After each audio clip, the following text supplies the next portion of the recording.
Tomato egg కర్రీని ఇలా చేసేయండి, చాలా ఈజీగా టేస్టీగా ఉంటుంది.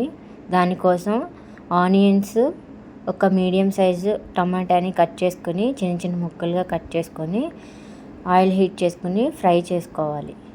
ఆనియన్స్ ఫ్రై అయిన తర్వాత దానిలోకి కొద్దిగా అల్లం వెల్లుల్లి పేస్ట్, ధనియాల పొడి, కొద్దిగా పసుపు వేసి పచ్చివాసన పోయేంత వరకు ఫ్రై చేసుకోవాలి. స్టవ్ సిమ్లో పెట్టుకుని ఫ్రై చేసుకోవాలి, ఆనియన్స్ మాడిపోకుండా. అవి ఫ్రై అయిన తర్వాత దానిలోకి రుచికి సరిపడా కారాన్ని కూడా వేసుకొని ఫ్రై చేసుకోవాలి. ఆయిల్ సపరేట్ అయ్యేంత వరకు ఫ్రై చేసుకున్న తర్వాత దానిలోకి టమాటా ప్యూరీని యాడ్ చేయాలి.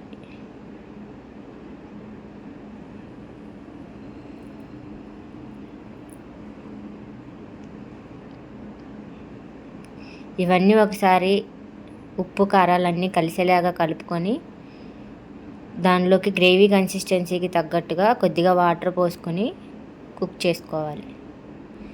తర్వాత దానిలోకి కొద్దిగా కసూరి మేతిని కూడా యాడ్ చేసుకోవాలి. తర్వాత మనం ముందుగానే బాయిల్ చేసుకున్న ఎగ్స్ని కొద్దిగా నాట్లు పెట్టుకొని దీనిలో వేసుకోవాలి.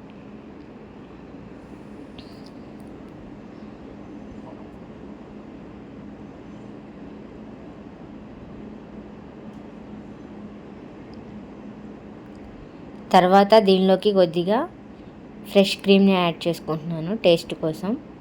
చాలా బాగుంటుంది ఇలా చేస్తే, మీరు కూడా ఒకసారి ట్రై చేయండి.